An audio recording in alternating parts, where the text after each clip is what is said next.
కృష్ణానది మీద తెలంగాణ ప్రభుత్వం నిర్మిస్తున్నటువంటి పాలమూరు రంగారెడ్డి ఎత్తిపోతల పథకం కానీ, కృష్ణానది మీద ఆంధ్రప్రదేశ్ ప్రభుత్వం తలపెట్టిన రాయలసీమ ఎత్తిపోతల పథకం కానీ, ఈ రెండు కూడా అక్రమ ప్రాజెక్టు. అది అక్రమ ప్రాజెక్టే, ఇది అక్రమ ప్రాజెక్టే.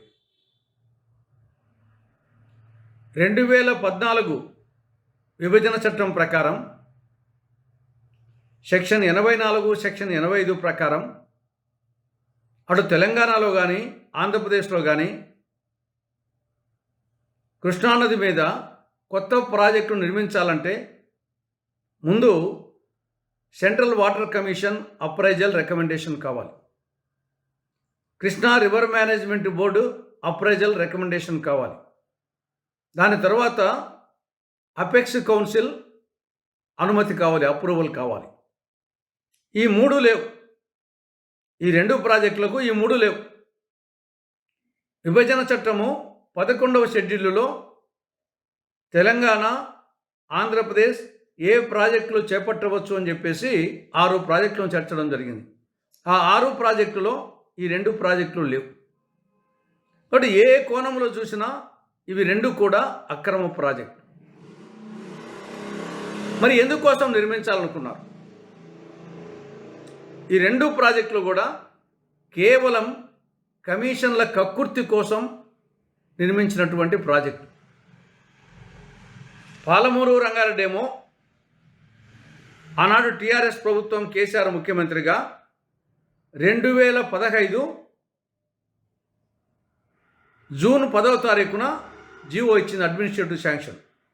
జీవో 105 35,200 కోట్ల రూపాయలతో ఏడాదికి 90 టీఎంసీలు శ్రీశైలం రిజర్వాయర్ నుంచి 817.5 అడుగుల ఎత్తు నుండి లాగేసే విధంగా దీనికి అడ్మినిస్ట్రేటివ్ శాంక్షన్ ఇవ్వడం జరిగింది.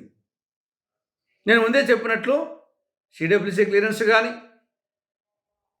తర్వాత Krishna river management board approval కానీ, అపెక్స్ కౌన్సిల్ అనుమతి కానీ ఏమీ లేవు. అలాంటిది 35,200 కోట్లతో మంజూరు చేసి, అదేవిధంగా డిండి ప్రాజెక్టు కూడా ఏడాదికి 30 టీఎంసీలు శ్రీశైలం రిజర్వాయర్ నుండి తరలించే విధంగా అది కూడా 2015 జూన్ 11న జీవో 107 ద్వారా 6,190 కోట్లతో మంజూరు చేయడం జరిగింది. ఈ రెండు ప్రాజెక్టుల మీద దాదాపు 35,000 కోట్ల రూపాయలు ఖర్చు చేయడం జరిగింది. కానీ డిపిఆర్ రాలేదు. ఎందుకంటే ఇవి అక్రమ ప్రాజెక్టులు. ఇవి తెలిసి కూడా కేవలం కమిషన్ల కక్కుర్తితో ఈ రెండు ప్రాజెక్టు నిర్మించి దాంట్లో కమిషన్లు కొట్టారు.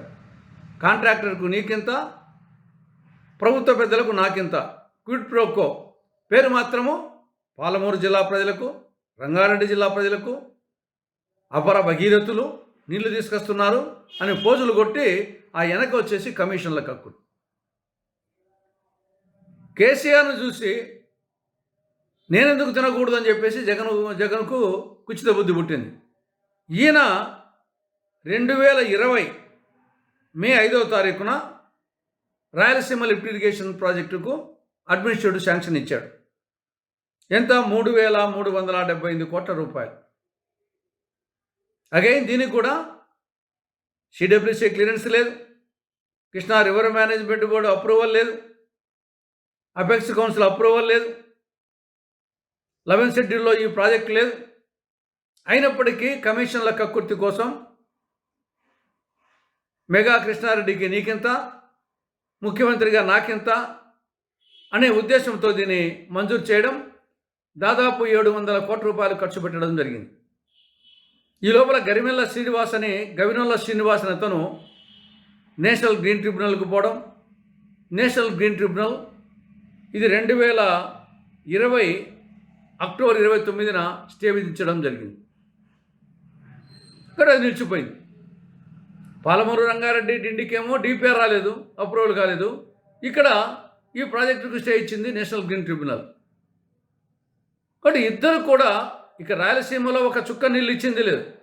అక్కడ పాలమూరు రంగారెడ్డికి ఒక చుక్క నీళ్ళు ఇచ్చింది లేదు. కానీ అక్కడేమో దాదాపు 35,000 కోట్ల రూపాయలు ప్రభుత్వ దినము కృష్ణార్పణమైంది. ఇక్కడ 700 కోట్ల రూపాయలు కృష్ణార్పణమైంది. ఇద్దరు కూడా రాష్ట్ర ద్రోహులు. తెలంగాణకు వచ్చేసి టీఆర్ఎస్ కేసీఆర్ తీరని ద్రోహం చేశారు. ఆంధ్రప్రదేశ్కు సీమాంధ్రకు రాయలసీమ పేరు చెప్పి కమిషన్లు నడుకొని జగన్మోహన్ రెడ్డి తీరని ద్రోహం చేశాడు సీమాంధ్రకు. ఇద్దరు కూడా రాష్ట్ర ద్రోహులు. ఇది ప్రజలు గ్రహించాలి. ఇద్దరు రాయలసీమ ప్రజల పేరు, మహబూబ్నగర్ జిల్లా ప్రజల పేరు చెప్పుకొని సాగునీటి ప్రాజెక్టుని చెప్పి కమిషన్లు కొట్టారు. Local to global news at your finger tips. మీ చేతిలో ఒక ఆయుధం. Download Raw TV app.